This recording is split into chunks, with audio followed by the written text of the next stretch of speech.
So the topic of today's conversation, sorry, it's not a conversation. The topic of today's incessant monologue. Okay. The topic of today's call. That's not a call either. What's wrong with me?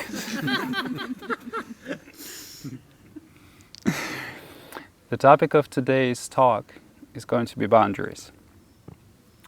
I haven't spoken about boundaries for quite some time. There's a YouTube video, I think, where I speak about boundaries. It's from some years ago.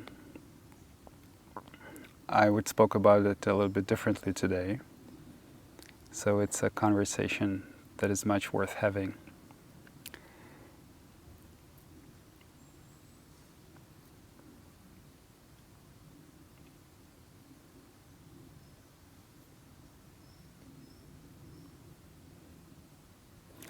Boundaries.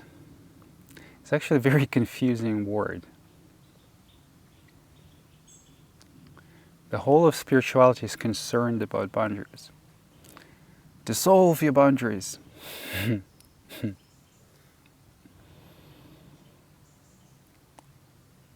And how all of the descriptions of the exalted, beautiful states of consciousness oftentimes include the dissolution of boundaries.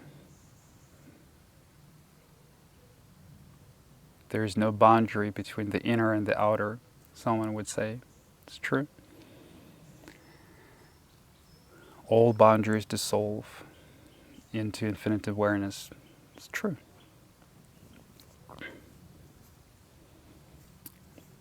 But we really don't have to concern ourselves with that, to be honest with you, because that happens automatically. You won't have any say in it. The subjective experience of dissolution of boundaries is something that happens to anyone on the spiritual path sooner or later.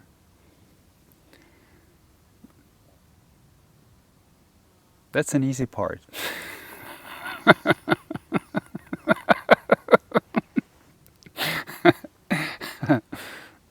When that happens to you, and to many of you, it already happened in one way or the other as a glimpse or as an abiding experience,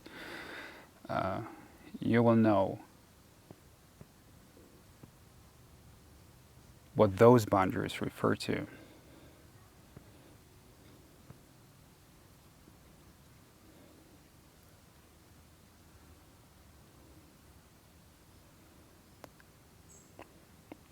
But then there's a different kind of boundaries which are rarely spoken about.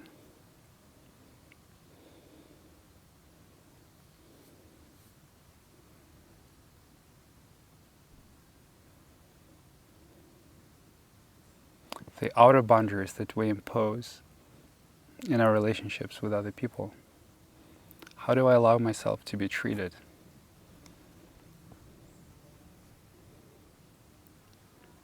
What are my boundaries? Do I let someone else violate my boundaries? Is it really a violation? How do I form my relationships with others?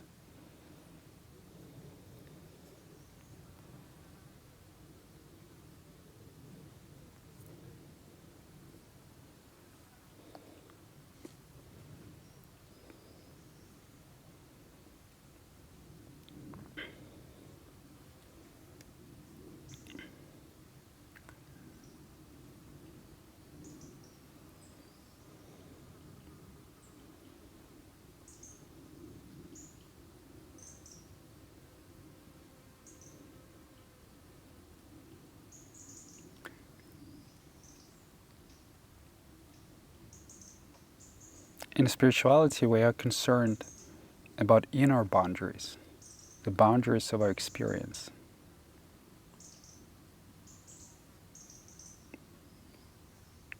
Sometimes they are also called blockages. Something in your consciousness is having a conflict. There is a tension.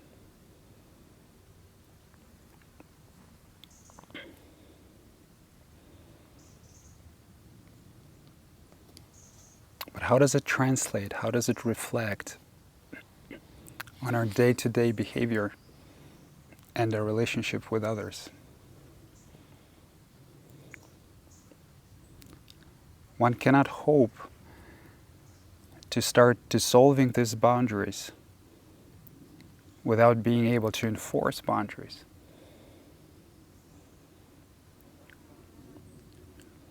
If we have been consistently abused and mistreated,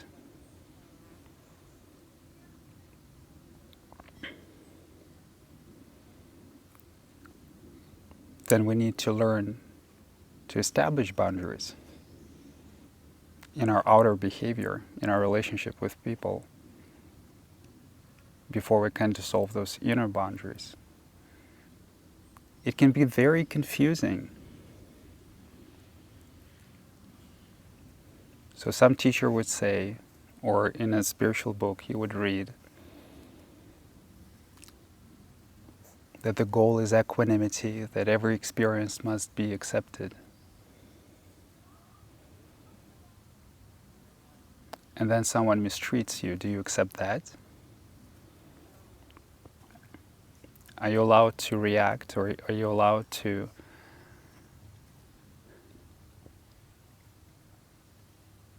set your own boundaries in this situation? Or do you say, oh, it's all for my own good. It's all about acceptance. So it can get very confusing.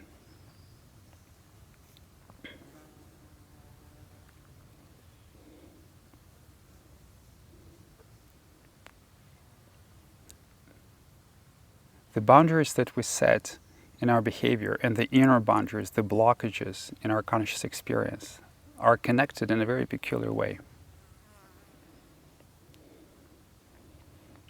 We are taught to be okay with violating our own boundaries. In this society, most people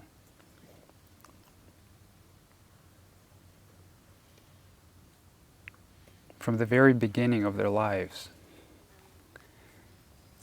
have their boundaries consistently violated. Or as an alternative, we're taught to violate other people's boundaries.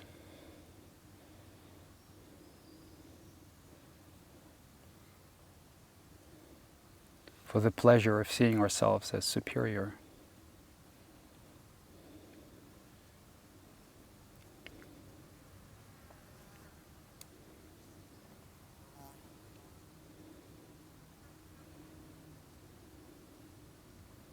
So the inner boundaries form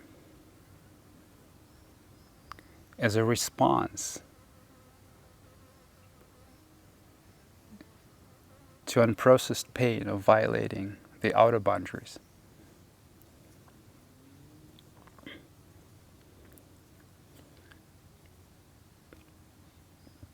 The outer boundaries are violated in a very physical, actual way.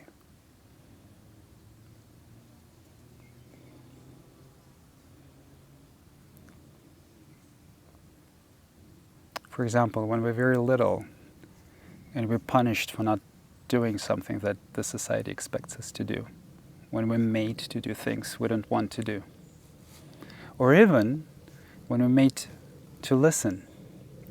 Making someone listen to you when they don't want to listen to you is also a violation.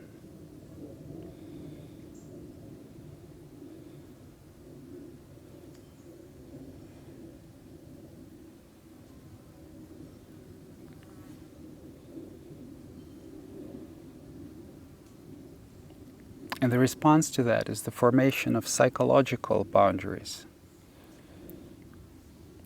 We lock ourselves in a cage, so to speak, to protect our safety, psychological safety.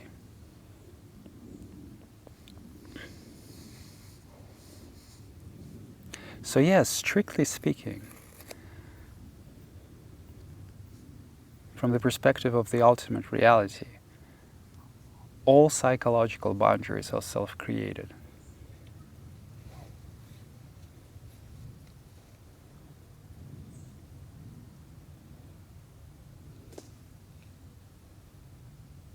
And all of them get dissolved on the spiritual path. Yes.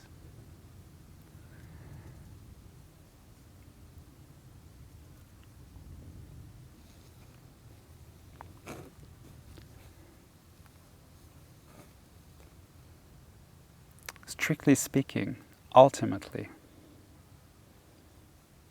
all psychological pain and suffering, all emotional pain and suffering, is your own pain and suffering. And it's all to be accepted and it's all to be dissolved.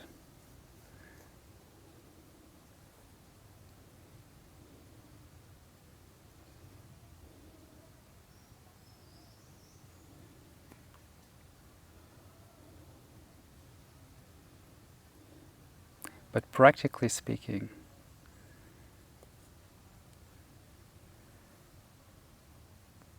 what is much more difficult for most people, maybe not for most, but for a lot of people, what is much more difficult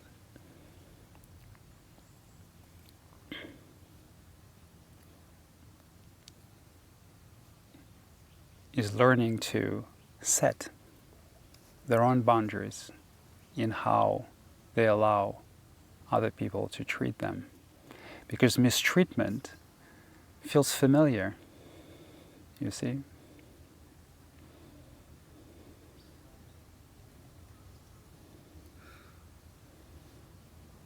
So what will often happen on the spiritual path is that as you attempt to change the way that you relate to others, and you attempt to change what you allow others in relationship to you, you may suddenly find it to be very difficult. You may suddenly find it to be scary.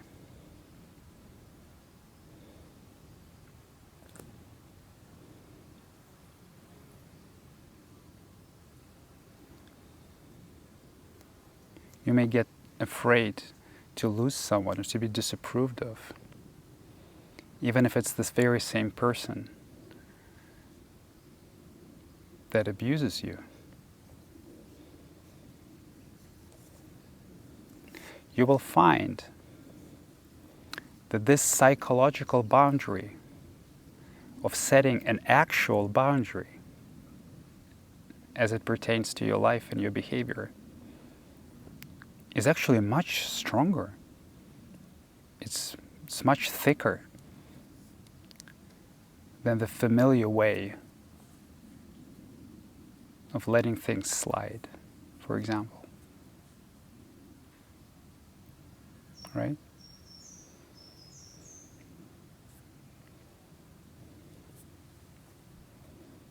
So it's not always obvious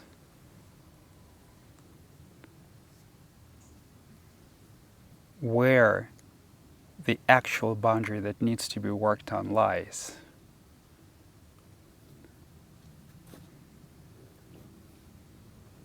If you're in an abusive relationship, for example, and many of you have been through abusive relationships, some of you have been through an abusive relationship with a spiritual teacher.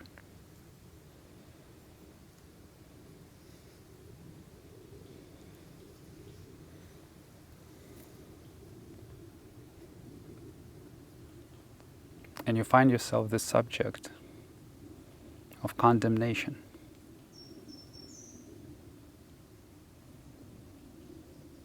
accusations, and judgment.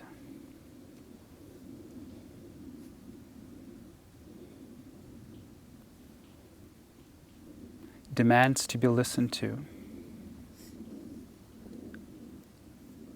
demands for apology even though you feel it in your heart that you did nothing wrong.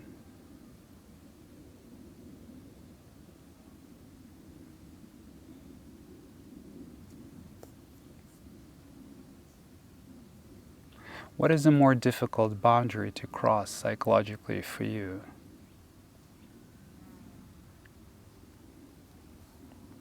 to keep listening and keep apologizing, or to say, no, I don't have to listen to you. I don't have to succumb to your demands. You don't own me. What's a more difficult thing to say? That's a much more important boundary.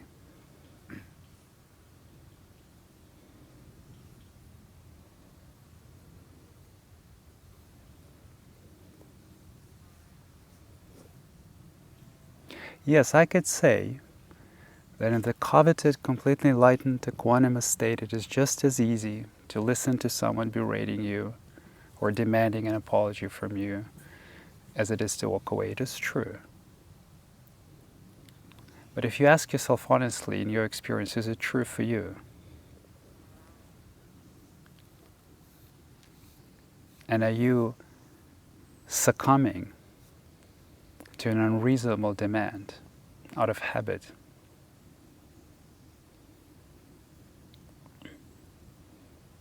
And are simply afraid to speak for yourself because you're afraid of disapproval, judgment, or abandonment?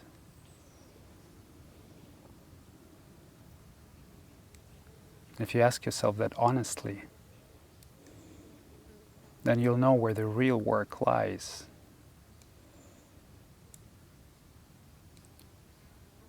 Where the really deep inner boundary exists. The dissolution of an inner boundary may correspond to an enforcement of an outer boundary. When you work on dissolving the inner boundaries, it does not mean that you, in your behavior, you dissolve all outer boundaries. It does not mean that you allow everyone to treat you as they please. It does not mean that you become a doormat.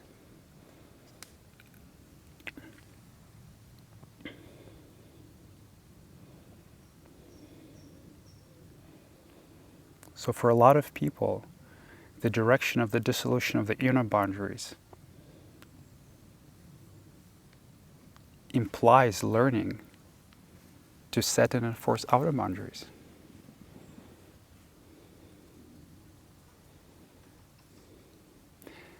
And when we only begin to learn to do that,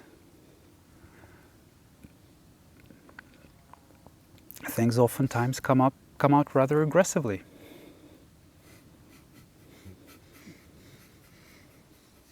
We're not used to doing that. What we used to do is to take it until we can no longer take it anymore, then blow up. Isn't that so?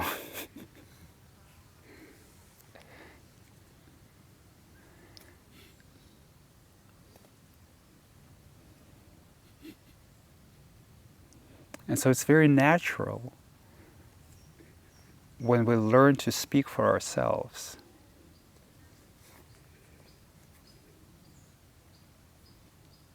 and develop our independence.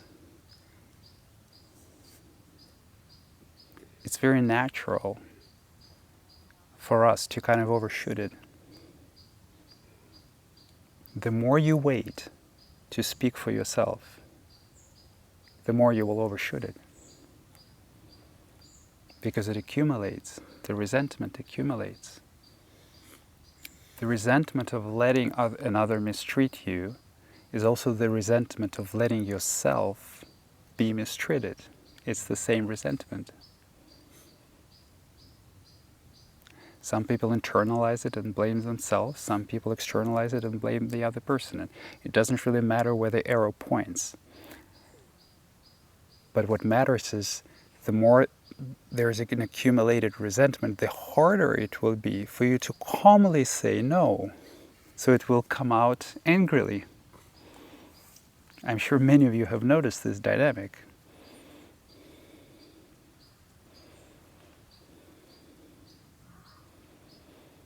And that's okay, better late than never.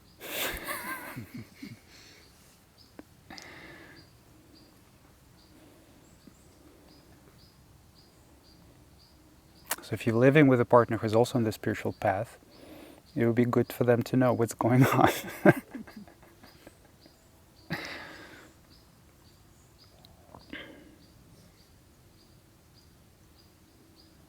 But it's important to start doing that, even though it comes out angrily at times. There's nothing wrong with apologizing for it later. When you calm down, you can say, I overreacted. Because there's a part of you, your responsibility in it. It's not just the other person. If the other person consistently violates your boundaries, you are consistently letting them.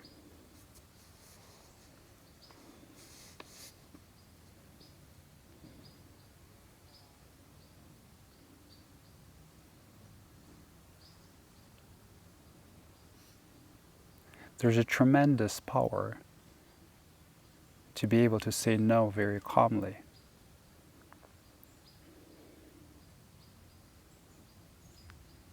But if it was always available to you, you wouldn't need to listen to me or practice.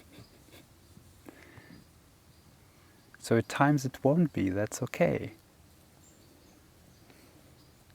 Forgive yourself for letting yourself be mistreated and accumulating this resentment. Forgive yourself for the anger or bitterness with which it comes out. But when you're just learning to do that, it will be almost impossible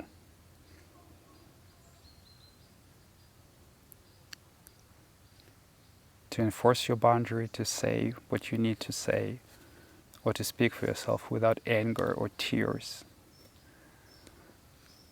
or some very intense emotional reaction. That's okay. That's okay. Don't expect yourself to be perfect.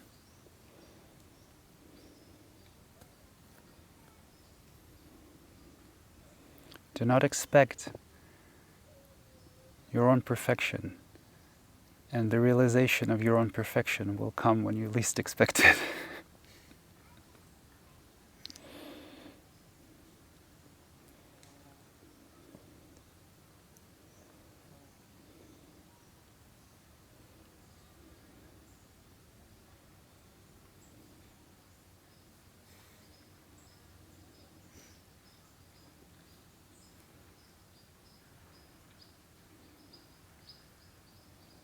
And if you are used to violating other people's boundaries, it's not your fault either. That's how you were taught. You were taught that you're better than others. You were taught that you can. You were taught that they deserve it, and you can be their judge.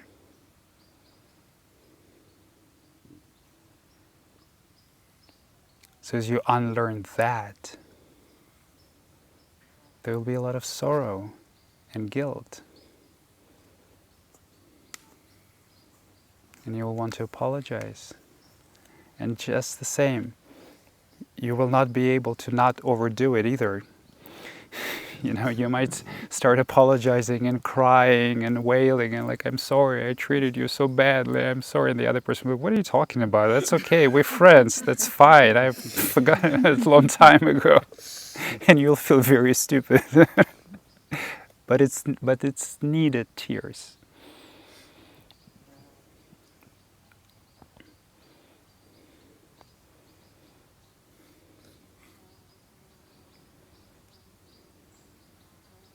I oftentimes say that both anger and grief are delayed reactions to mistreatment. In a natural state of consciousness, they are immediate. When someone mistreats you, there's an immediate response of anger or sadness. Anger and sadness are always two sides of the same coin. Anger is an outwardly facing reaction to mistreatment. Someone does something bad to you, you want to do something bad back to them. Someone hits you, you want to hit them back. It's protective. Grief is an inwardly facing reaction to mistreatment. It's self-soothing.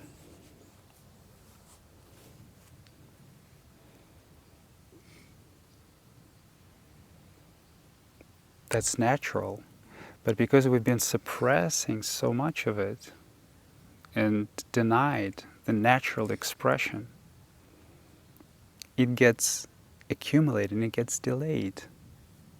And then the more it is delayed, the more likely it's also to be misdirected towards someone else.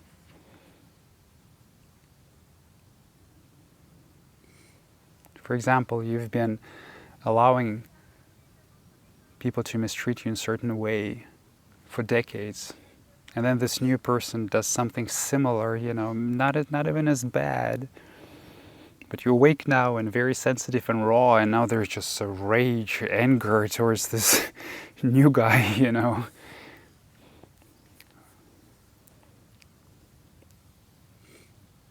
So it can be misdirected anger from your past, from your childhood, for example.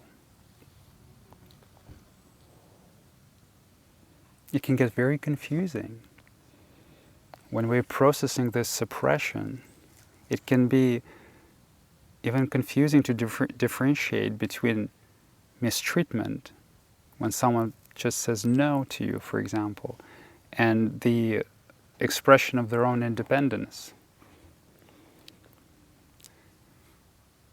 So the anger and tears during the process of unfolding, the anger and grief, they can be attributed in all sorts of strange ways to strange situations.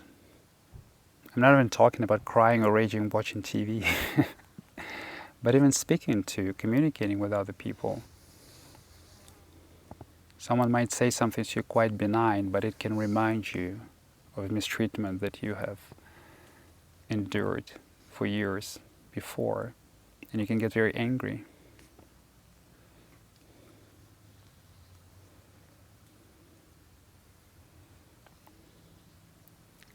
That's why it's so important to learn to enforce boundaries, even though the anger comes out with it, because that's the very same anger that needs to be experienced in order for you to learn to enforce them calmly. Or shall we say, to unlearn not enforcing them.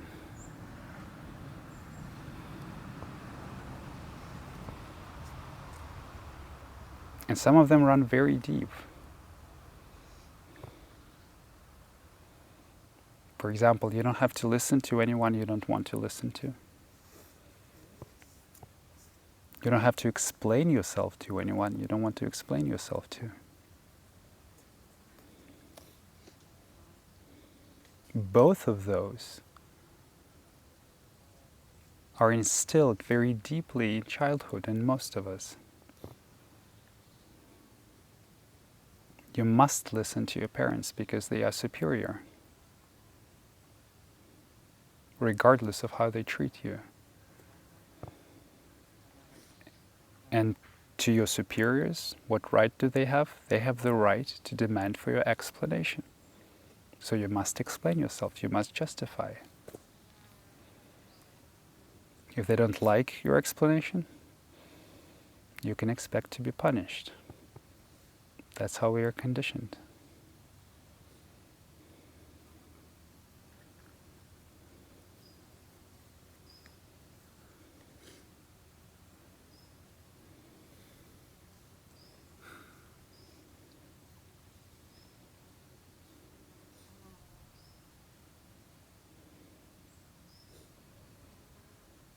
So this anger and grief need to be experienced.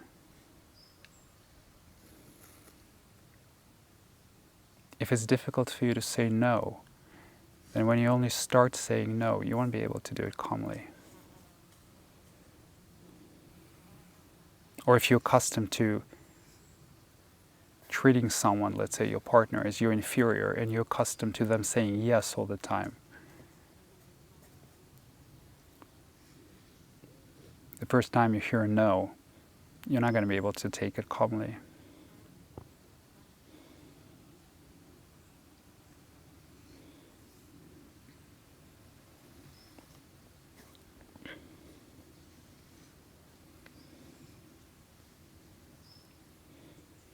You will also get angry at them.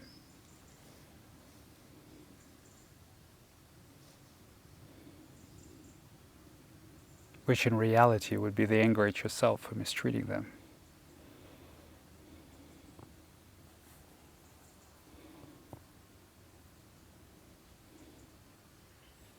So anger and grief are two sides of the same coin. When you mistreat other people, then later in the spiritual path you will feel anger at yourself for doing so, and sadness, grief for them enduring you.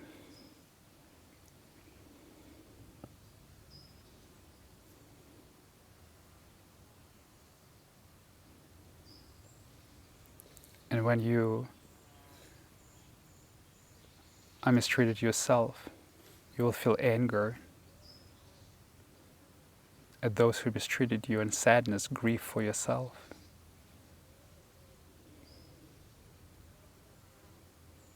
Anger and tears come together.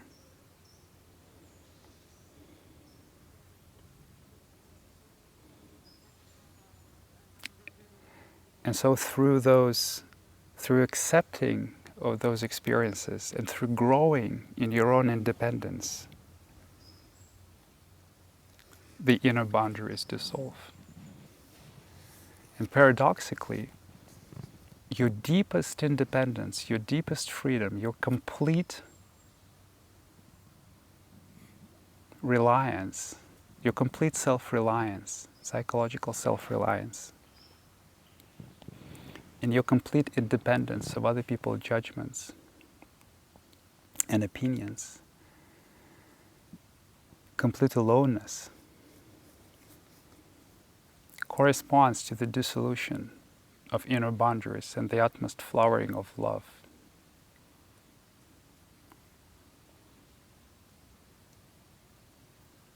Because just like you cannot love the other more than you love yourself, you cannot give the other more freedom than you have for yourself. You cannot allow the other more independence from you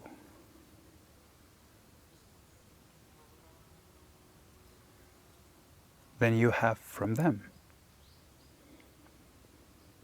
See?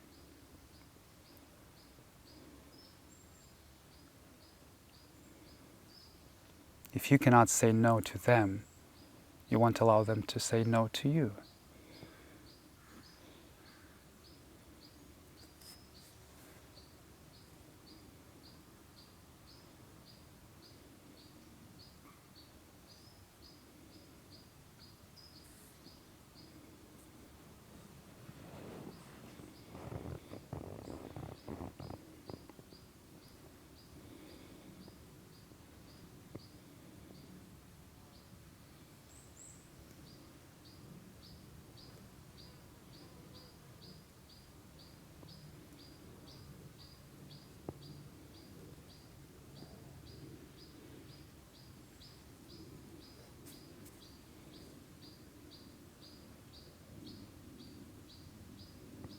So at some point of the path, establishing your independence requires learning to set and enforce boundaries. And at some point of the path, it requires learning to understand, relate, and be compassionate to those who try to violate your boundaries. But it cannot be done before you know how to establish them. If it's difficult for you to say no, you cannot be compassionate and understanding to the person for whom it is of utmost importance, so that they have influence over you, so that they control you. Because it's painful for you. The impulse, their attempt to control you will still be painful for you. How can you be compassionate and understanding while you're still yourself in pain? This pain is what needs your attention.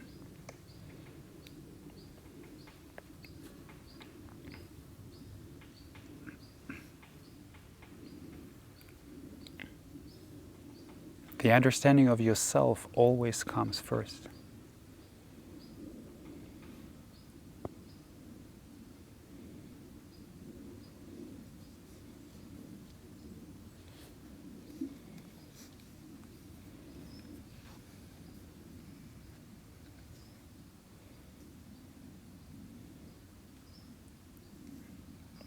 Is it a difficult journey? You bet.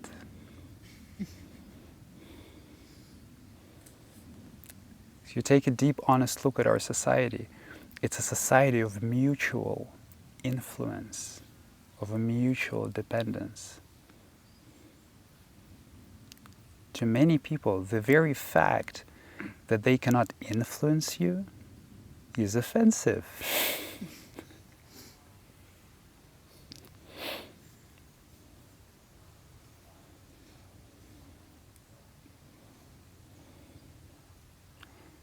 But only when you can no longer be influenced by anyone else, only then you will stop trying to influence others in a coercive, manipulative way.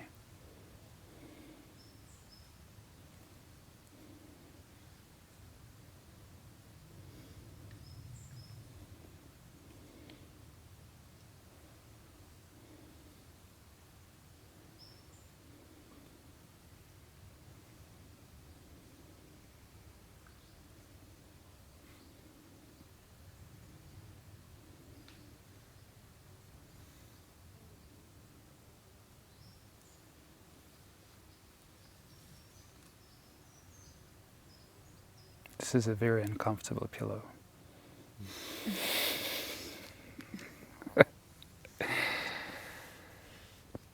So this concludes my part of the talking, and I am happy to take any questions. Now let's see where it goes from here.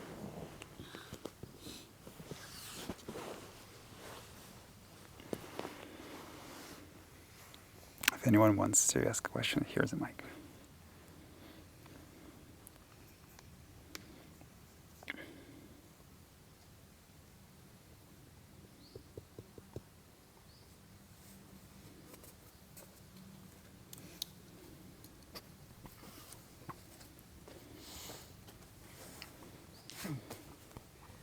Not direct a question, but a little sharing. Because this topic I experienced last week with my family, and especially the angry part. On my way, I would say I was more furious. So yeah, I was only visiting for a few days my family, and every time I visit them, I feel worse afterwards. Mm-hmm. Every time, and the circle continued. And I got to the point which I blew up because I didn't set my boundaries, especially with my younger sister, who's a teenager. And she screamed at me and was like, okay, this is too much. And I told her, stop it, you're really on thin ice right now. And she screamed to me again. And I said for myself, okay, I say no goodbye the next morning when I drive, and I cut the contact. This was settled for me. So I drove in the car and I got really, really, really angry. I was so damn pissed like never before. And was like, okay, do I look now like a maniac in the car when I drive and get furious? And I said, yes, I want to feel this anger. I want to let it out. And really hardly, I think it was like 20 minutes, I screamed in the car, I let everything out, it felt so intense. And it was really good to let it out, not to say, no, it's okay, not again, going against me. So yeah, I really felt it deep into my system. And afterwards, after that calmed up, I was like, no, it was the right decision to set the boundaries. Because I can't be mistreated like that every time. I visit them and then I feel worse. Why I'm visiting them now. So it's exactly like you say, and like after the talk, I make sense with the compassion.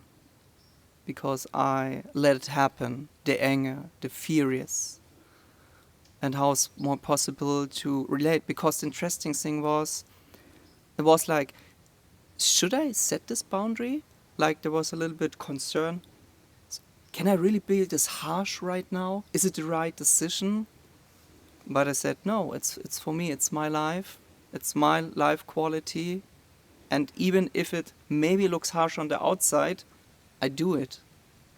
Because afterwards, my mother called me and she said, yeah, you can't do this like that. That's not okay.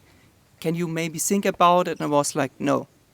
She has to learn it, to respect other people's boundaries. Even if she is a teenager, she's acting like an adult, and now she gets treated like an adult.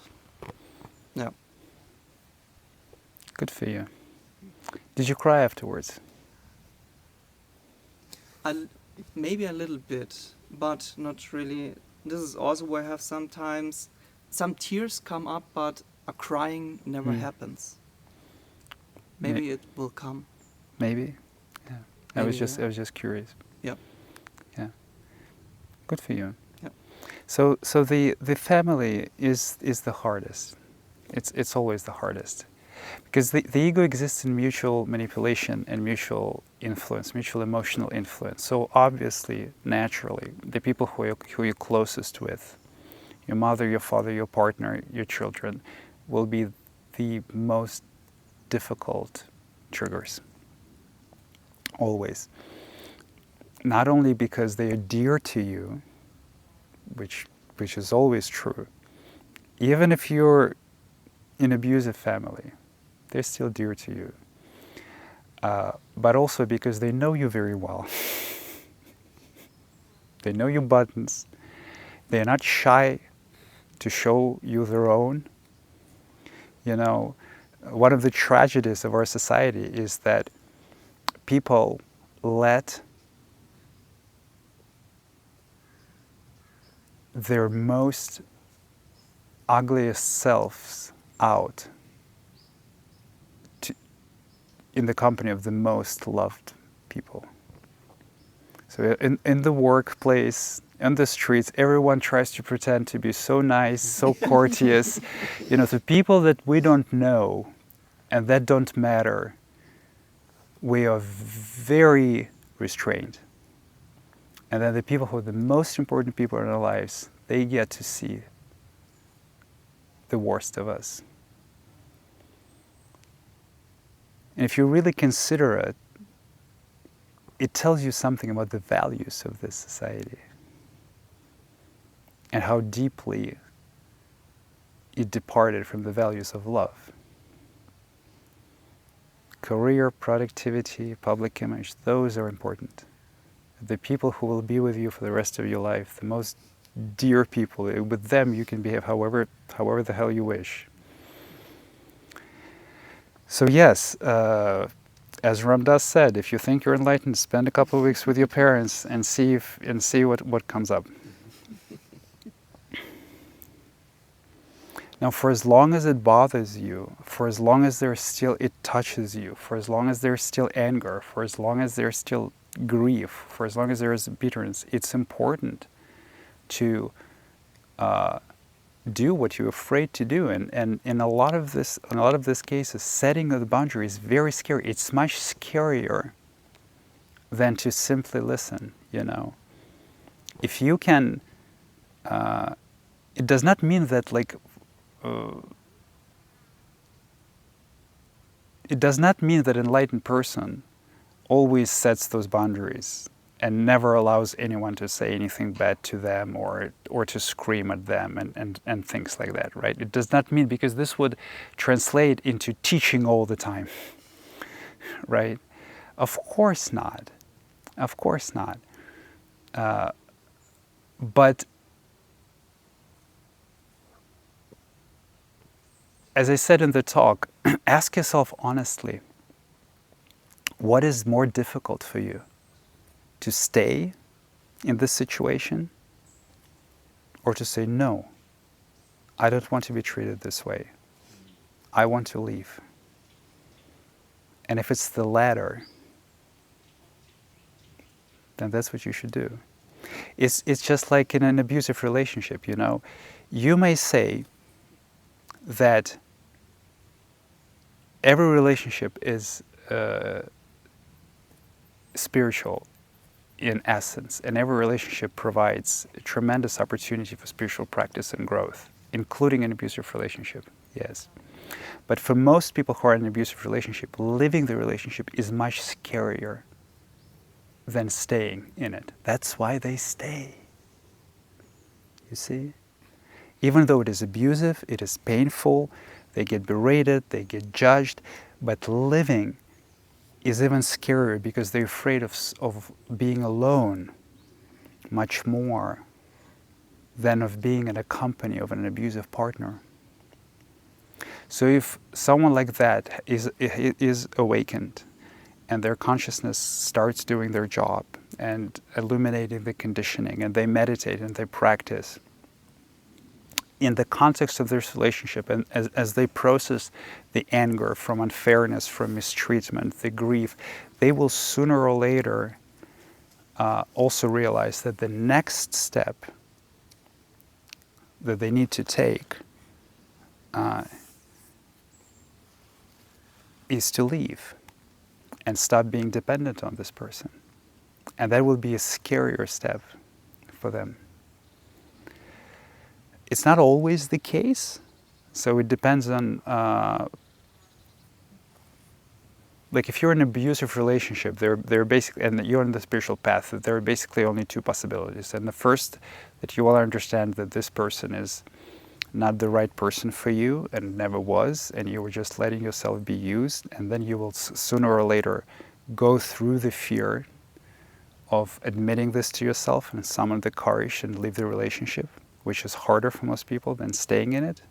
That's why people end up in an abusive relationship. And the other possibility is that even though the relationship is abusive, there might still be a lot of love in it and potential, and you will stay out of the love for this person. If this person is also willing to change, if they, let's say, also on the spiritual path, if they also work on themselves, and you will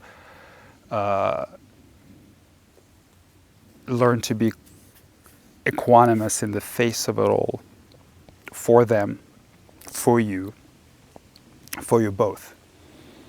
So the same thing applies to biological family, right? So what Ramdas says is right. So if you are highly equanimous, deeply enlightened, then you can spend time with the biological family and witness all of these things without any disturbance. But for as long as there is disturbance, bitterness, and anger, and it's more difficult to start asserting yourself than to habitually succumbing to the abuse, that's the part that needs to be practiced. The time for unconditional compassion and the equanimity of a Buddha, like, yes, mother, yes, I'm a bad child, I know. Would you like some tea? They will come. It will come, Don't try to kind of force it, because in forcing it, in trying to emulate calmness and equanimity, we oftentimes continue to abuse ourselves, you see? So it's important. The important part of dissolving boundaries is oftentimes learning to establish boundaries. Thank you for this example, and thank you for the sharing. Yeah. I hope you stopped the car for all of this. On the side. No, I was driving and raging at the same time. Impressive. Yeah.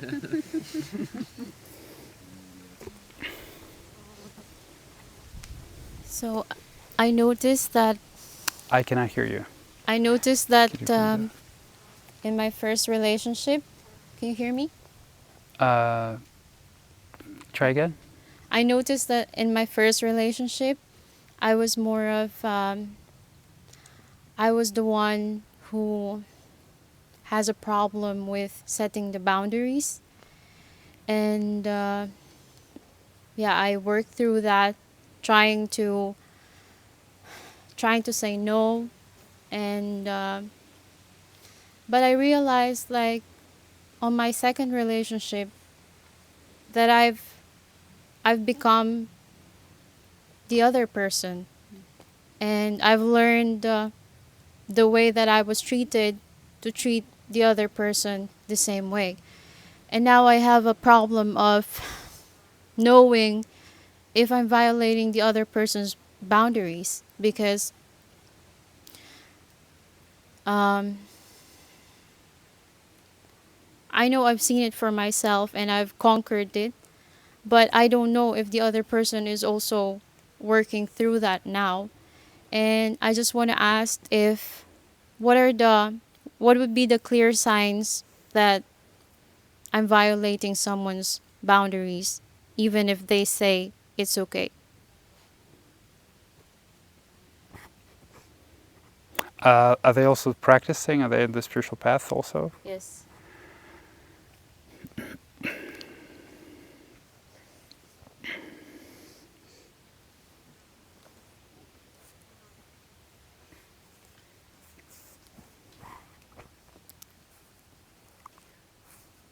Because there are times when I want to voice out what I want from the other person, but I don't know if I'm doubting if when they give it, they're actually okay giving it. If they're giving it willingly, right? Yes. Or yeah. Yes. That's a great question.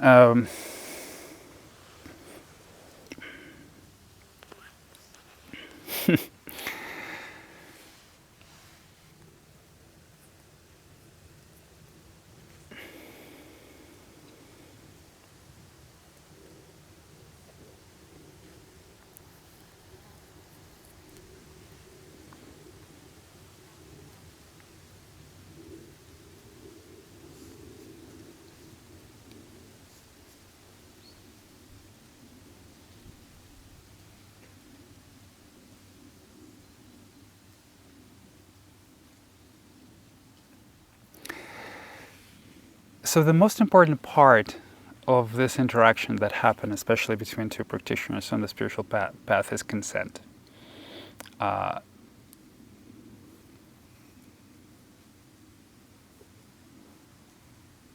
So that's why, for example, in the context of this group or in the Discord server, there's in some channels there's an implicit consent that we are spiritual practitioners and we kind of use each other to understand ourselves better, right?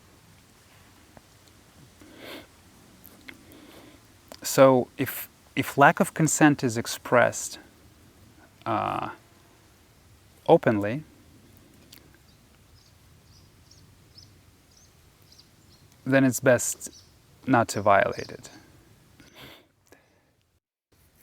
But it's also,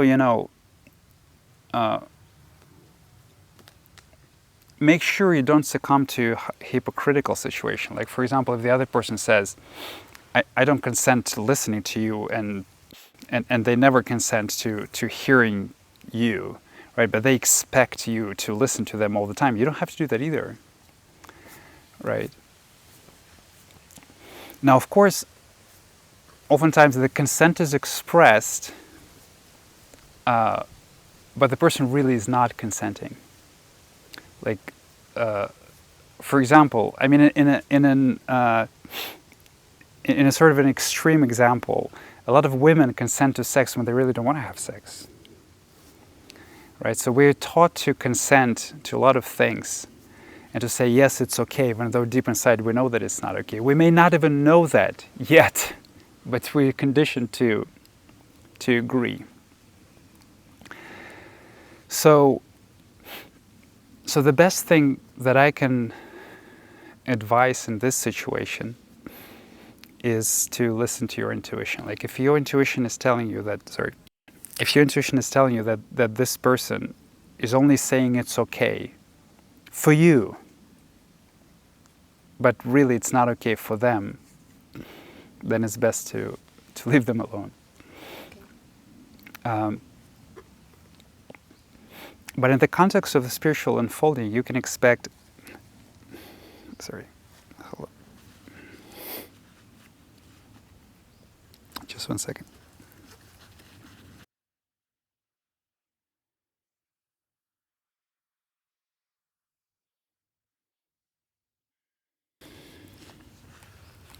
But in the context of the spiritual unfolding, you can expect all sorts of situations, all sorts of conflicts between two individuals to arise to the surface. All conflict and inner conflict, and all conflict is happening in your mind. But when two people are in a close relationship and they're both undergoing a spiritual transformation, it will manifest as the conflict between two individuals as well, the emotional conflict between two individuals. So conflict cannot be avoided. The best way, not the best way, but a good practice is nonviolent communication. It's a good practice where you look at what you're feeling and communicate to the other person what you're feeling and what you need from them.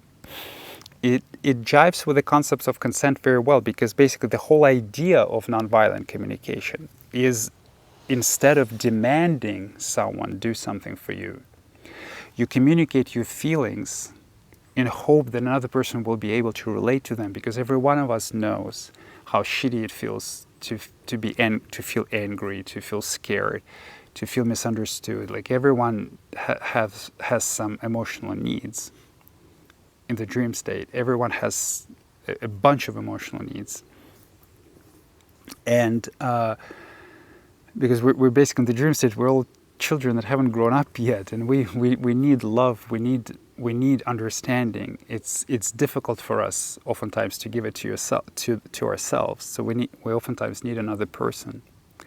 That's why in the language of nonviolent communication, love is a need. Love is actually not a need; it's your birthright. But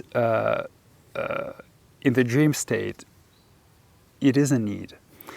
And so what nonviolent communication teaches is to look inside, identify what needs of yours aren't being met, and ask another person. Instead of demanding, ask another person, knowing that they can refuse, right? Because they don't owe it to you. No one owes to you to satisfy your emotional needs. Even in a relationship, they don't owe it to you. You don't have to stay in the relationship, but they don't owe it to you either. And so this language can be used to bridge misunderstanding, to resolve conflict in a relationship, and for both people to get deeper into themselves, to see what they're feeling, to understand themselves better. Now, it has some limitations, of course, because you can be using this language for years, and then the moment another person gets slightly irritated or angry, it sends you all the way back to your, let's say, abusive upbringing, and you cannot take it. So that's why, for the most part, when two individuals in a relationship awaken, there's always some conflict situations that arise, and the best advice that I can give is to use them as an opportunity to explore your own reaction, to someone's anger. For example, do you get angry yourself? Do you freeze? Do you experience a lot of fear when someone is angry, or when someone is mocking you, or they're disrespectful towards you? What are you feeling yourself? Yes, you can absolutely set up a boundary if that's the scariest thing for you to do. But oftentimes you don't really want that, right? It's very situational. Oftentimes the scariest thing for you to do is to look at the insecurity that arises in you when another person, let's say, ridiculing you. Because sometimes the ridicule is very malicious and sometimes it's not. But if we're very insecure, we take it as very malicious. If we're very hurt inside, if we used to malicious ridicule, that even a friendly kind of banter can be perceived as malicious ridicule. So there are all sorts of tricks that the consciousness plays on us to try to explain whatever it is that we're feeling, even though it's coming from the past and it's sometimes misdirected, to try to explain whatever it is that we're feeling in the framework of our most formative past, most formative psychological past.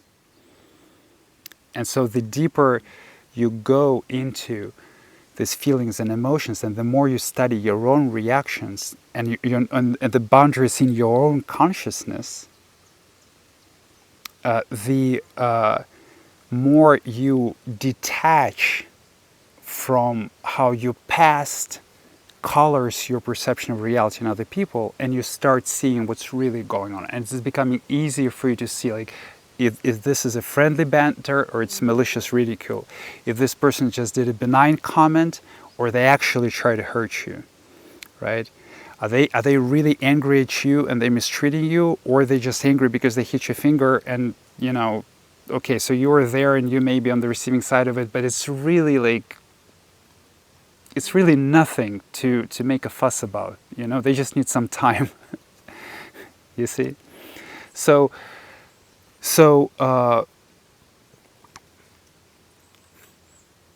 the exploration of our own reaction, which is also resolution of our own past, is always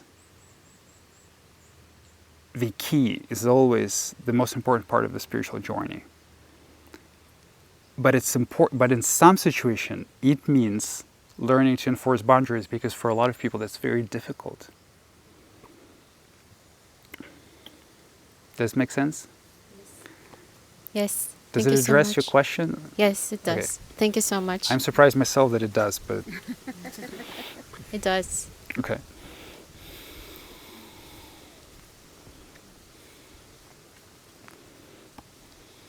Yeah, so I have a question regarding children and boundaries. As far as I can remember, you have the boundaries from the beginning. You know when someone oversteps your boundaries. And so I wonder what you can do when you see that other children's boundaries are not respected or overstepped by adults, and if you have any responsibility when you see it happening.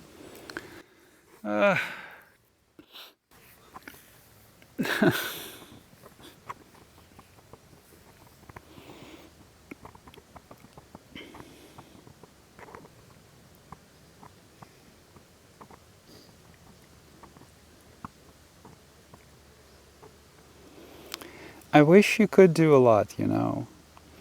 Your highest responsibility is that towards yourself. Your highest responsibility is healing yourself, and then you can help other people heal. But not even everyone would want to.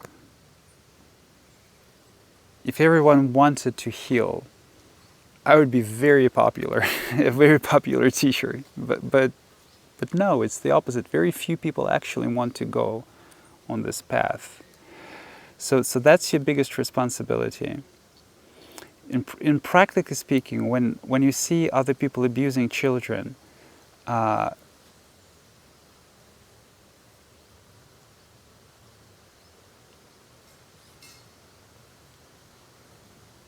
if you want to stop that, you basically want to reform the parent. You want this person to also start trying to understand themselves and you want to make them see that what they do into the child is not good. If they see it authentically, it's going to be painful for them.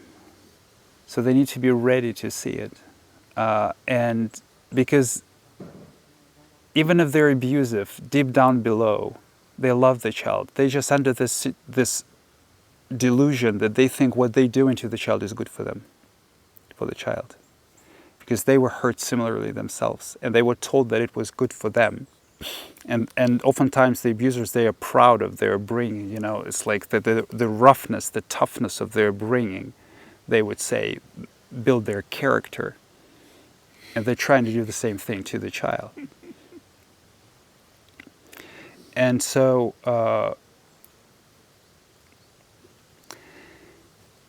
you can, of course, you can say a thing or two.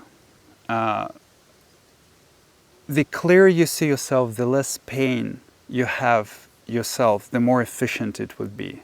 But also, the more efficient it would be, the more unpleasant it will be for the other person. And they might change their ways after processing it and understand. So sometimes, you know, what happens oftentimes, and it happened to me too, not in the context of children, I don't have my own children, but in the other context, like someone would say something to me which was quite true at the time. And of course, I hated hearing it, and I didn't like that. But then sooner or later, I realized that it was true when I was ready to see it. And that happens when I was either already changing or was allowing myself to change. So that's a marker of change, to admit that something that someone told me about me or my behavior was true. But you know how usually, I'm talking about the dream state, not after the awakening.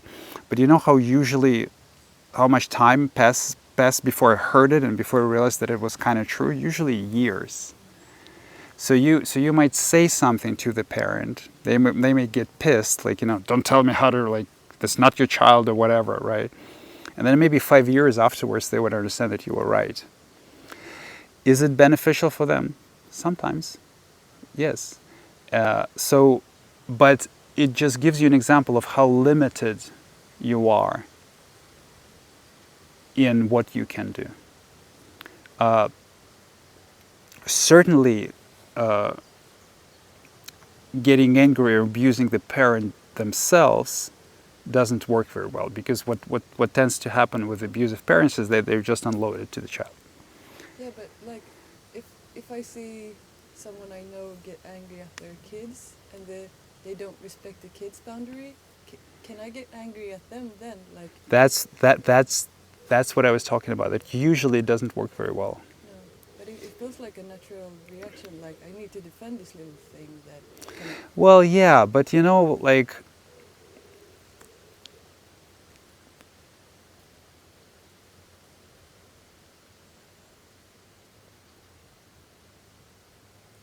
you know, they're like,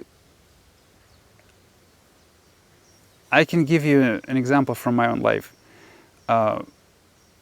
They're like in some countries, the army is a very dysfunctional institution, filled with violence and hazing and all sorts of very almost prison-like culture. So do you know what happens when an officer berates and humiliates a sergeant for their poor performance in front of a squad of soldiers? What happens is that when this officer leaves, then the sergeant berates and humiliates the soldiers. So it's a kind of a hierarchy of unloading the anger, right? So if you kind of get angry at them from a position of strength, right?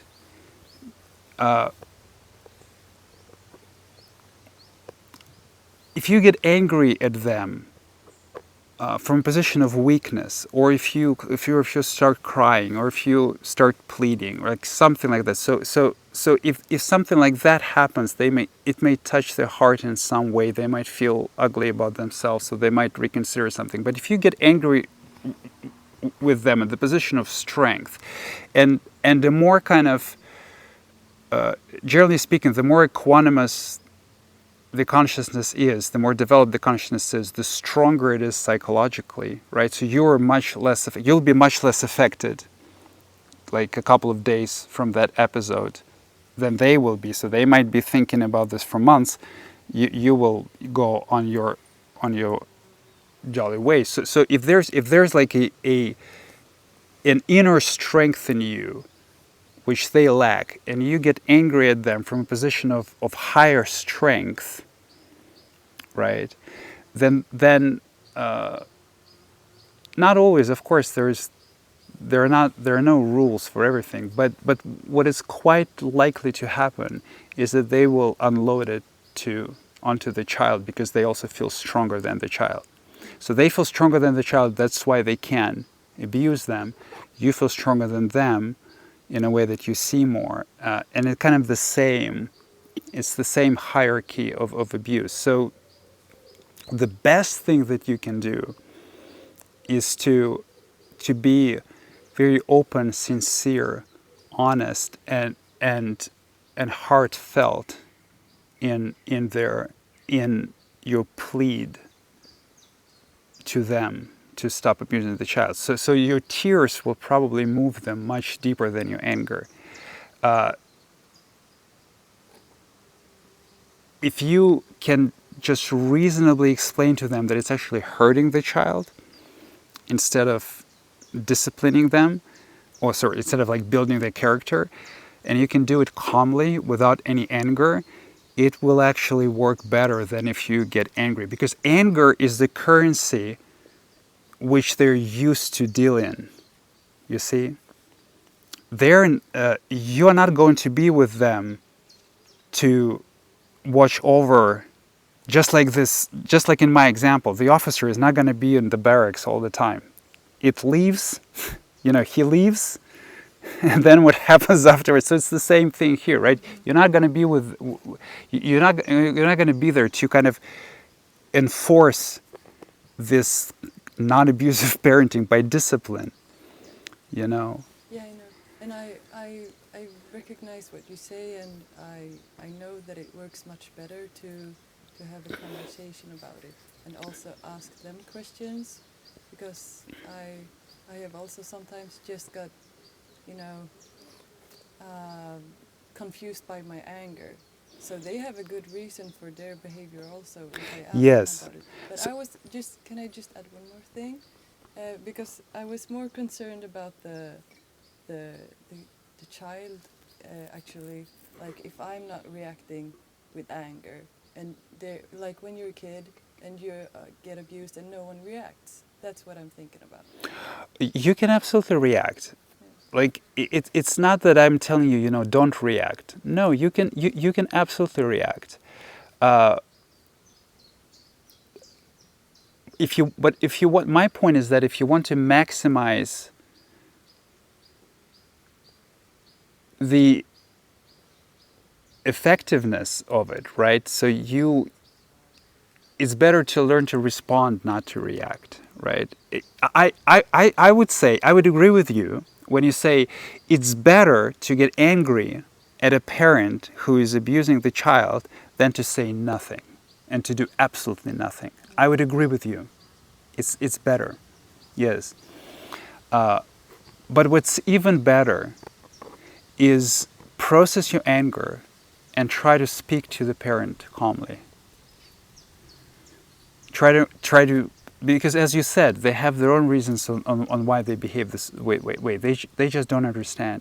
You can give examples of your own childhood, of how difficult it was for you to live as an adult after the childhood of consistently being angry at, right? You can process your anger at them first, because it's also your unprocessed anger from your own upbringing, right? You can process your feelings first, and then try to understand why they behave this way, and try to make them understand that it's best to minimize this behavior, and learn to communicate with the child differently. So this kind of conversation, this kind of dialogue, usually works much better. Does it make sense? Yeah, it makes sense. Thank you. I actually also wanted to add something to that. I actually had an experience when I was still living in Berlin. When you were what? When I was still living in Berlin, I was like in this, there's part of this town, it's called Neukölln. It's kind of like a kind of heated area where you find a lot of trouble when you just walk through the streets. And I literally saw like a couple with their baby in a little kinderwagen, I don't know. And they literally, they went so much into fighting that one was pulling the kinderwagen and the other was pushing, and they literally shook the baby in the middle of the street. And as I witnessed this, I literally was sort of stop, what are you doing? Right? So I literally went there, and they were aware, and then they calmed down. Funny enough, then the husband ran away into the train, and the woman was kind of like dissolved in tears, right? And was then just being calmly there.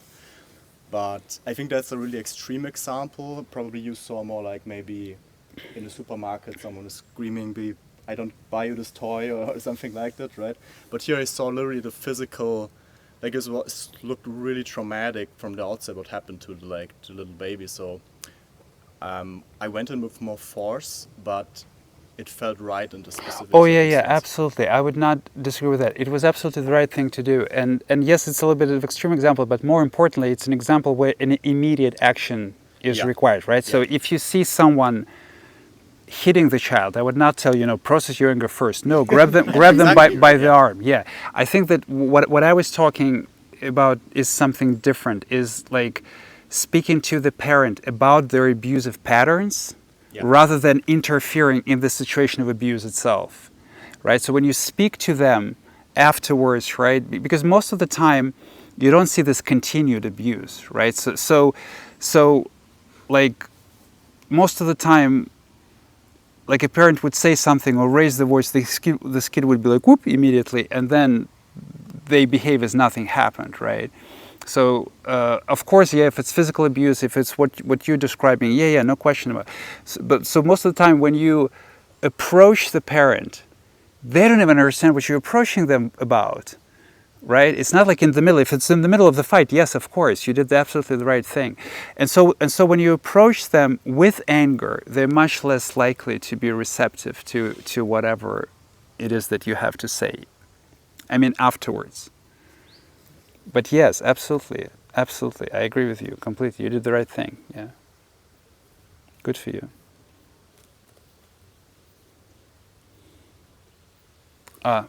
Over here.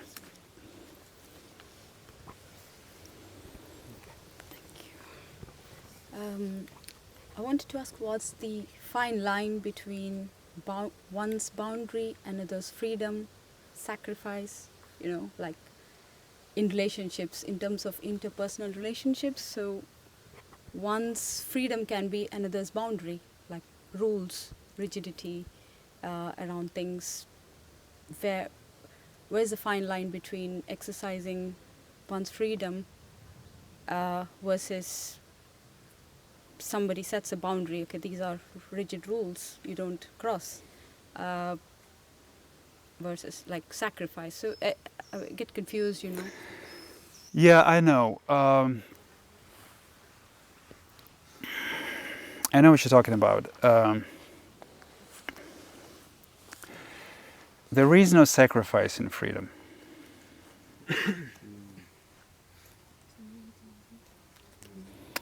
So when I choose to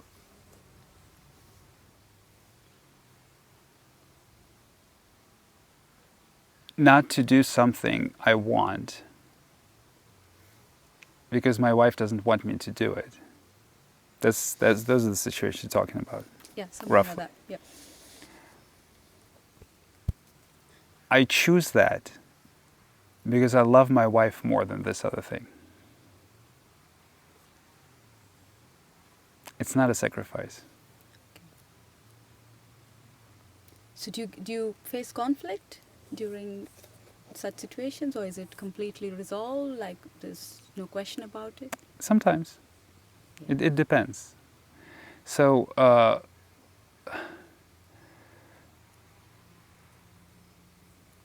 everyone develops at their own pace. You can love an individual regardless of what their state of consciousness is, regardless of how free they are. Of course, if you're like very, very free and they're very, very free, then they will be happy for you to do anything that you want, right? But it's not always the case. There is no rule that tells you that you cannot love an individual. I mean, moreover, the ability to love an individual that is still not as free as you are, that is still suffering, is the ability to love also. It's like loving your past self in some way. It's the same as loving children. It's the same as loving everyone else. So,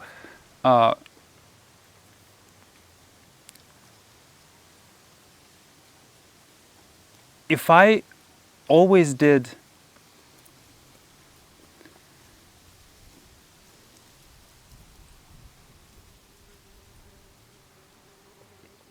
it's basically, let me put it this way.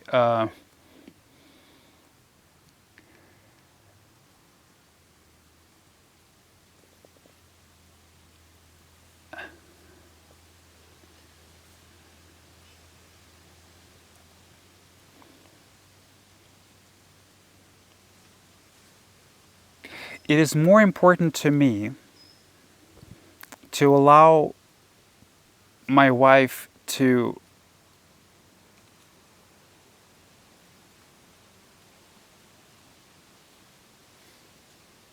proceed on her journey at her own pace and not push her into the things that she is not ready for or that would be painful for her,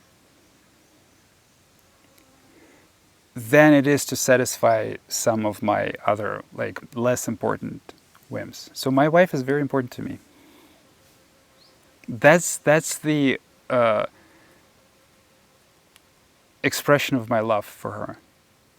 Can you have conflict between two important things? Yes. Yeah. Yes. But I mean, does it apply to any other person? No. It only applies to her.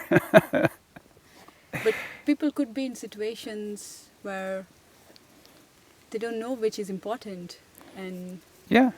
and do you judge yourself for it? No. No. Just have to let all. No. So I kind of,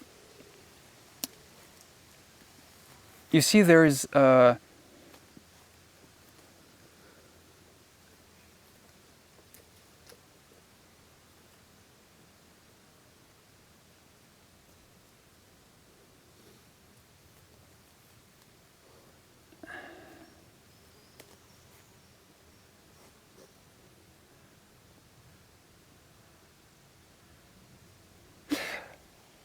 like a good example. I can give you a good example, which is somewhat an extreme example.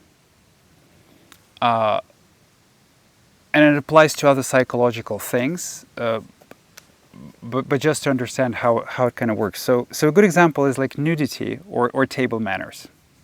I don't care about either. Right? So I can, like, to me, I would be completely happy to be completely nude right now, or I could be completely happy to eat all the food with my hands, right? And it wouldn't bother me if everyone else was nude or they would eat the food with their hands, right? Who cares? Like, for as long as they don't wipe the hands off of my clothes, or, like, you know, obviously, right?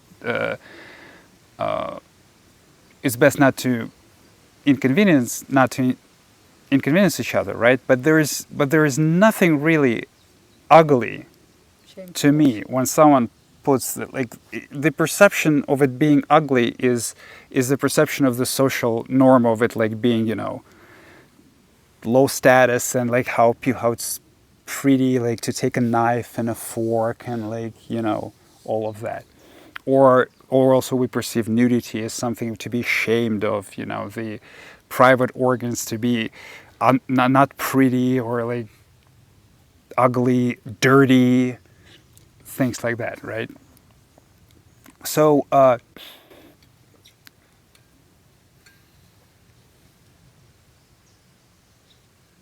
in the beginning, when there's also desire to assert my freedom, I actually had a lot of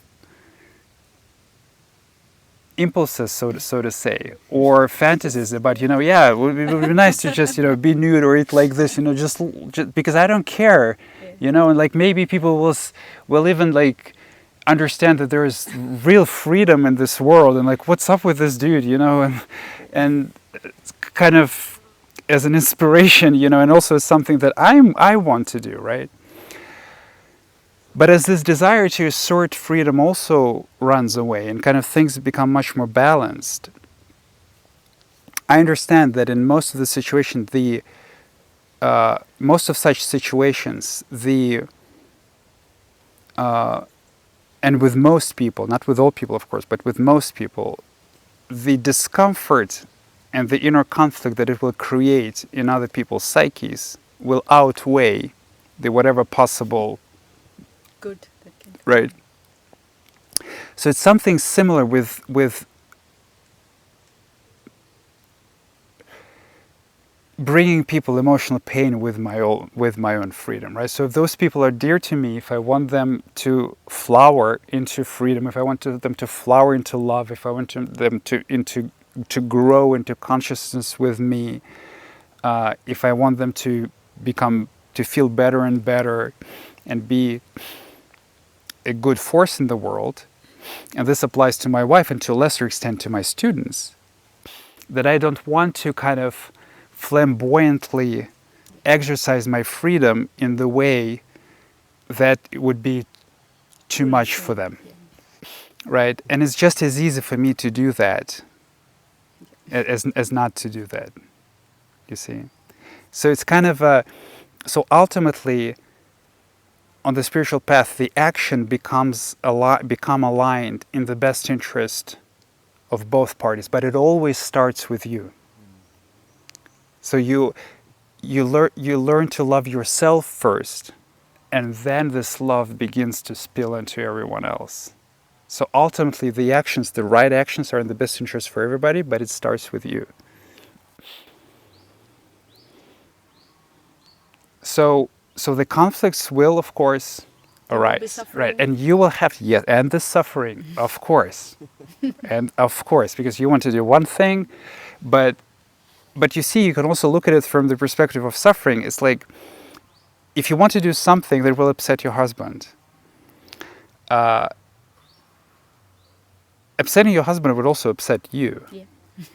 If it wasn't the case, then you would be kind of like me, and it would be effortless. This choice would be very easy, right? So, but if you don't do that thing, that upsets you also. So it's kind of both ways. Both of these decisions, there is suffering there, Yeah. and you will not avoid it either way. So you kind of have to choose, right? Yes, it's like, is your relationship with your husband more important than this desire, or avoiding this conflict with your husband? Even if we kind of assume that it's not going to terminate the relationship, which in most cases it doesn't, but there are cases where it could. You kind of have to choose. Kind of which suffering is everywhere. Yeah, you just kind of have to choose which cake to swallow. Yeah, kind of forego your desire or go for it and then have a conflict. Yeah, I think in a truly enlightened society, nobody has. You can be free and also let others be free and stuff. Yes. But it's Yes, not the case. unless, of course, unless it comes to real thing, like the things that I call real, which is, let's say there's lack of food, like real lack of food, not artificially created lack of food with our kind of hierarchies, and where one country throws away like 300,000 tons of food every day, and then another country is starving, but some real, then there could be some brutal competition. But generally speaking, for as long as you have your basic physical needs met, yeah, you can do whatever, other people can do whatever they want. Thank you. Okay, so last question. Well, I think one of you had a question before me. I just wanted to add something to this, if that's okay. Okay, so if there, because it's the last one, Okay. it's better for it to be a question than an addition. My question relates to setting boundaries for yourself, actually, for your own behavior, versus suppression of impulses, for example, to be able to show more of yourself. Because a lot of stuff is, if you're not really clear is mixed up, right? For example, the need for intimacy and fear of rejection, for example. So example could be that I feel the fear of rejection. I show behavior that is, for example, toxic, like trying to control the situation or relationship to someone. And yeah, that's the question: how could these sort of boundaries, if I'm able to actually see and reflect my own behavior, that it's not sane, so to speaking, allowing me to express myself and show myself more freely and maybe even with more clarity.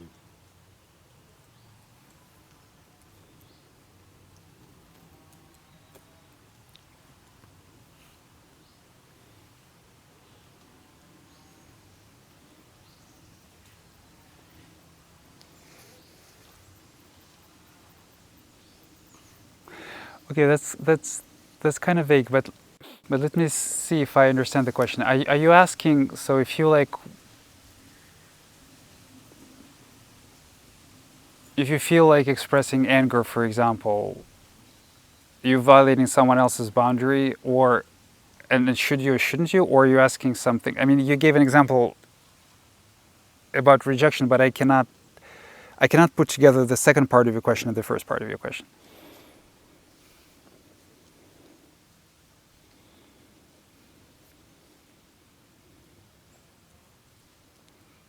I think my question is like feeling like conflicted impulses and how So are you asking about like, so are you asking about the conflict between expressing the suppressed emotion and the standards of behavior, like kind of like I should behave better than this? kind of almost like a conflict emotion, yes, but in a way you don't have to act it out. Right. And allow it also to surface. Yeah, and because acting it out also bothers other people. yeah, but Yeah. also in a relationship in a sane way. In a sane way. In a sane way. Okay. Yeah, so that's that is related to the previous question, and that is the question that I frequently get asked, and that's the value of spiritual communities, basically. So, because the repressed emotions always comes up a little bit over the top, as we talked about it, right? So as we process the years of suppression of anger, it could be rage. If we process years of suppression of tears, it could be like such a grief that people would not even understand what's happening with you. It may feel, they may get very uncomfortable, they may get scared, you may get judged for expressing all of these emotions and the tears and anger and all of that, even though you kind of just expressing, but it hurts other people. It can get them confused or concerned about you. It all kind of comes from how rare the authentic spirituality really is and how sick and conditioned our society is. So people might even, direct you to like a psychiatric institution or something like that. So kind of think that you're going insane. So yes, that's actually quite a real concern, and also with some anger or some like more deeper stuff. If it's misdirected, if they don't kind of deserve it, then it can actually also hurt them. So generally speaking, that's the value of spiritual community, because in spiritual community, as I mentioned before, there's like this implicit consent. Like for example, in Discord, we have specific channels. Here you can ask someone. We gather together in the retreat to work through these feelings, to learn to allow another any emotional expression without judgment. So that's the value of the spiritual communities. In life, it oftentimes backfires. So if you like don't get consent, or you don't have a partner who understands what's going on and kind of can hold space for you or just be present for you, if they struggle themselves, if they suffer themselves, that it could be very difficult for them to see strong emotional outbursts. So I wouldn't even say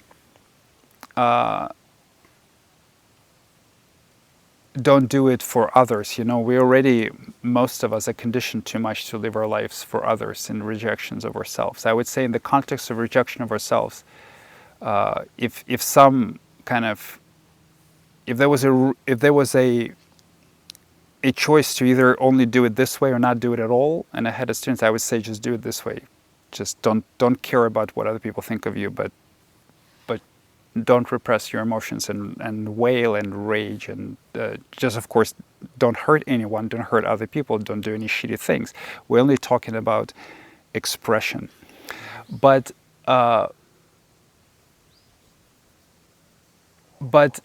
more importantly, don't even do it for yourself, because in most life situations, because this aggression or the grief or whatever it is that is coming out is oftentimes misdirected, it oftentimes backfires. Because people won't understand it, they can get offended, they might not want to speak to you again, you might lose your job, things like that. So that's partially why I created the community, so that people could express those things to each other in the context of the spiritual community, the things that they intuit, that if they start expressing in real life, it's gonna backfire.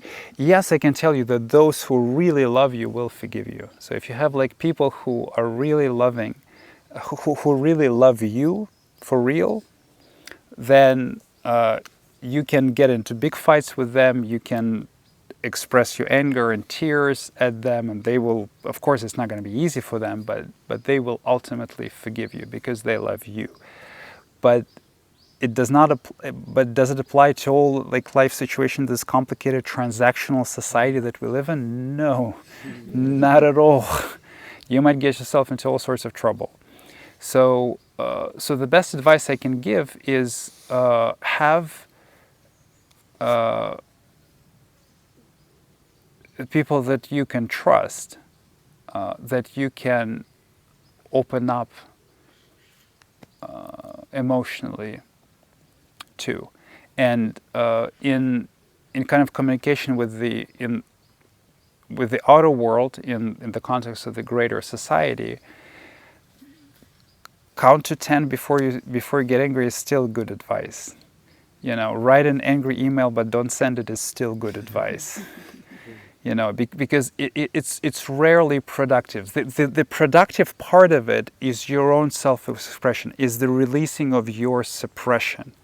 But if the other part of it is not in on this, what's going on, not in on this knowledge, and does not understand that it's just a releasing suppression, like maybe, you know, 2 days from now you'll be a completely different person, yeah. You know, that it may be very difficult to explain. Yeah. Some people might not want to speak to you for years after that. Yeah, for me it's not like the fear of this explosiveness, is more like with friends it's not such a problem. Like you said, it's like if they love you and they will forgive you. But yeah, more like in general, people I don't know that good, and I'm quite oftentimes quite aware of that. It's not, you know, this is what is coming out is mingled with some other stuff. This is which doesn't belong to the other person, so to speak, and isn't appropriate. And then I quickly withdraw, basically, inside. And so can you give me a specific example so that I understand it better?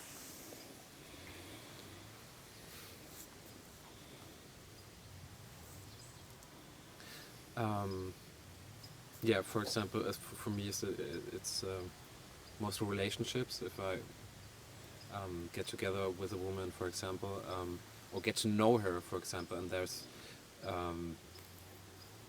yeah, on the one hand, the desire to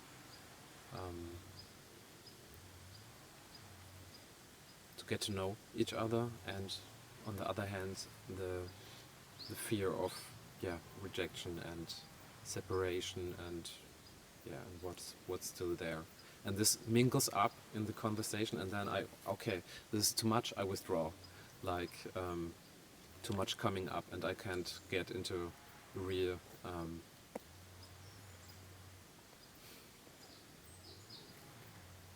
in a real authentic exchange with the other person, for example. Because the fear comes up. Yeah. The fear of rejection. For example, yeah. Okay, yeah, that's somewhat different.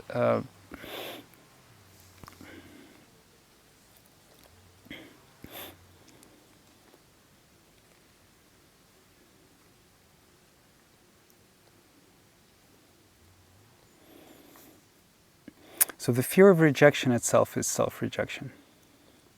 When the fear of rejection comes up, you're also rejecting yourself at this moment. That's why it's painful. That's why it's difficult. So if you're asking for advice what to do in the kind of immediacy of this situation, there's not much you can do. You can just process the fear.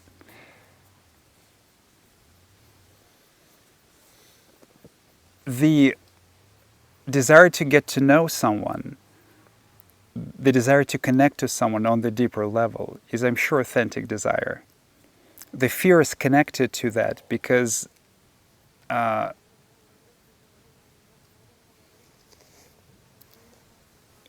are afraid of intimacy because intimacy hurts us. Intimacy hurts the ego. We're afraid to be seen. The ego is afraid to be seen. All its insecurities and fears, when they come up to the surface, it's difficult to see, it's painful to see. So it's afraid to be seen, not just by you, by someone else either. So we're afraid to open up because we're afraid that we'll be rejected, we'll be judged to another person and to ourselves also. It's one and the same. And so the attraction to getting to know someone deeper, to be intimate with other people, and to get to know you deeper, to be more intimate with yourself, is actually one and the same attraction. One of the same. It is a spiritual impulse in essence. So that's why there is a conflict, right? The conflict is between love and fear, growing deeper into intimacy and being afraid of the pain.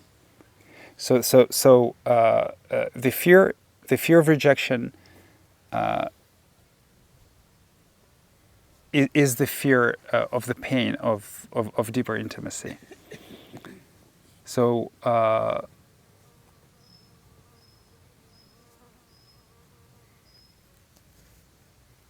we're afraid of rejection because when people reject us, we also judge ourselves. We reject ourselves. We think that there's something wrong with us, that it reflects on us poorly. Same thing when people judge us. That's why it's scary to really open up. That's why it's scary to be really vulnerable. So that's a good conflict in a way. The first part will win. The second part will lose, but not before it's experienced. So you will experience rejection many, many times, and you will see the self-rejection inside of you many, many times.